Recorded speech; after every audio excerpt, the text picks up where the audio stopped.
مشاهدينا مساء الخير. ما زال مرتفع جوي عم بيأثر على لبنان، وبالتالي الطقس عم بيكون مستقر كليا. يعني الطقس عم بيكون شبه صيفي بعز كانون من ناحيه الاستقرار، ولو درجات الحراره عم بتكون بارده خلال فترات الليل وفترات الصباح. اذا طقس مستقر رح يكفي معنا على الاقل اسبوع الى الامام.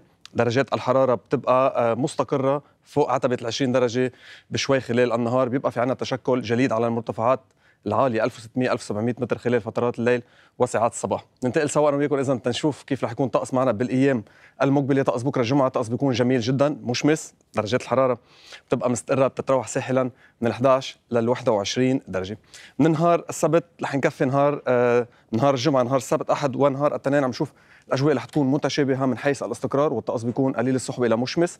درجات الحراره السبت من 12 لل 20 درجه، ايضا نهار الاحد من 12 لل 20 درجه، فيما نهار الاثنين بترتفع درجه واحده من 12 لل 21 درجه. اذا مع هالنشره الجويه المستقره بتنتهي نشره الاخبار.